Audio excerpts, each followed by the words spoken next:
এসে। তো পরবর্তীতে আমরা এখানে একটা প্রেস কনফারেন্স করবো নাকি নেই, তারপরে এখানে মিডিয়ার আমাদের কয়েকজনকে রেখেছে আছেন এখন।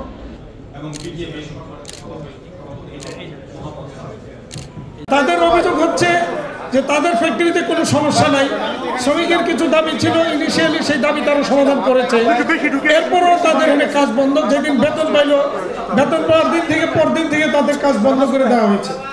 কিন্তু কি দাবি, পরবর্তীতে বন্ধ করে দিয়ে এরপরে আরো কিছু দাবি দেওয়া আসছে যেগুলি অযৌক্তিক। আমরা স্পষ্টত বলেছি শ্রমিকদের যে কোনো ন্যায্য দাবি বিকেএমই এবং বিজিএমই সর্বদা আমরা সমাধান করার সচেষ্ট থাকি, শ্রমিক নেতৃবৃন্দ এবং সরকারকে সাথে নিয়ে। এবারও এখনও শ্রমিকদের যে কোনো ন্যায্য দাবি আমরা অবশ্যই সমাধান করব, এর মধ্যে কোনো ব্যত্যয় ঘটে নাই, ঘটবেও না। এনজিওর কিস্তি প্রথমবার বিকাশ পেমেন্ট করলেই 20 টাকা ইনস্ট্যান্ট ক্যাশব্যাক। জেলা প্রশাসক মহোদয় মঞ্চে উপবিষ্ট।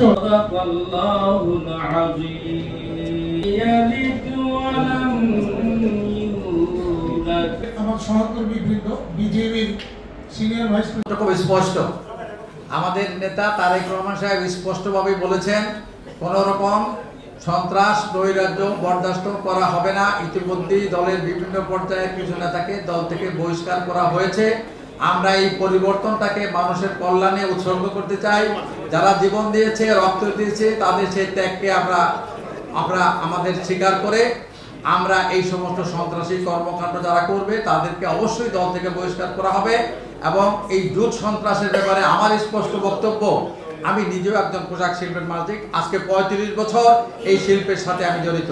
সুতরাং এই শিল্প রক্ষার জন্য জোর দিয়ে যদি আমার মূল ফ্যাক্টরি বন্ধ হয়ে যায়, এটা তো হতে পারে না।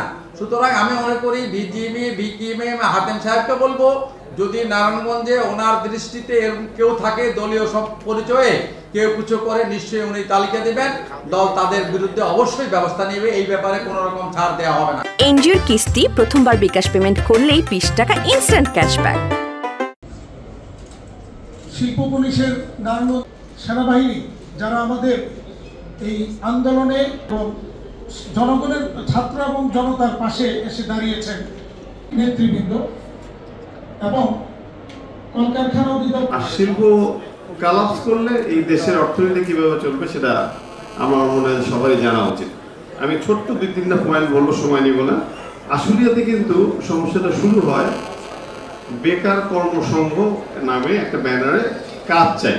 প্রত্যেকটা ফ্যাক্টরির সামনে কাজের জন্য সকালবেলায় দেখা যেত কিছু 50 জন 60 জন 100 জন লোকের সমাগম।